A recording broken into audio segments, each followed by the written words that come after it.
Grand format aujourd'hui avec Anne Missler. Vous êtes adjointe à la ville de Strasbourg, à la maire Jeanne Barzéguian. Vous avez en charge notamment les arts et les cultures. Jeanne Barzéguian a proposé à Jean Castex, c'était le 23 janvier, un scénario de réouverture des lieux de culture. Expliquez-nous ce que vous entendez par là. C'est que tout simplement, c'est le constat qui est partagé par la population et les artistes évidemment. Il y a un besoin vraiment très fort maintenant de pouvoir renouer le lien et le contact par la présence physique dans les lieux de spectacle. Donc en fait, l'idée c'est de proposer l'ouverture de leurs lieux de spectacle, de cinéma, les lieux d'exposition, les musées, sur la base d'un certain nombre d'organisations et de protocoles bien affirmés permettant ce contact à nouveau entre les artistes, les professionnels de la culture et la population.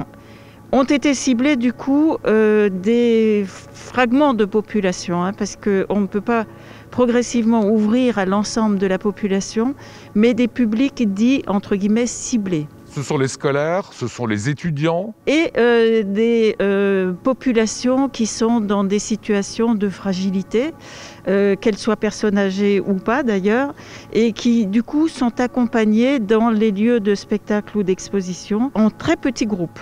Entre la proposition faite par Jeanne Barzéguian, elle a été affinée puisque vous proposez toutes sortes de protocoles sanitaires. Oui. Évidemment, le gel et le masque, on connaît, Oui. mais également de nettoyer les salles de cinéma ou de spectacle à chaque représentation. Tout à fait. Vous allez loin, mais c'est une expérimentation. C'est une expérimentation et en fait, c'est dans le cadre aussi des horaires de 9h du matin à 17h, en tenant compte du couvre-feu, évidemment, pour permettre aux gens de rentrer chez eux.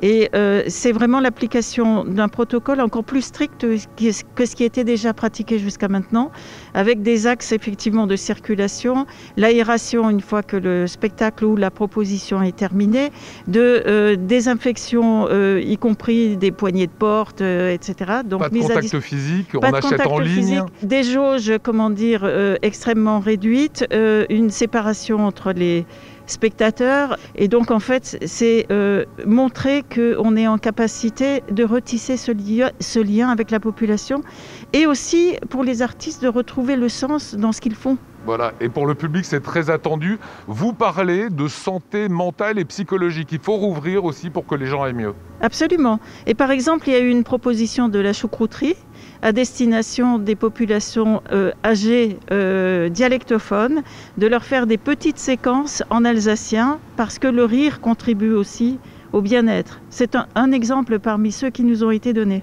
Dernière question, Anne Missler. Ça a été proposé au gouvernement, à Jean Castex. Oui. Vous attendez quelle réponse ? On l'attend positive, évidemment, puisque c'est une expérimentation et que nous y allons progressivement. C'est aussi sur inscription préalable, tous ces éléments-là. Bien sûr qu'on attend une réponse positive.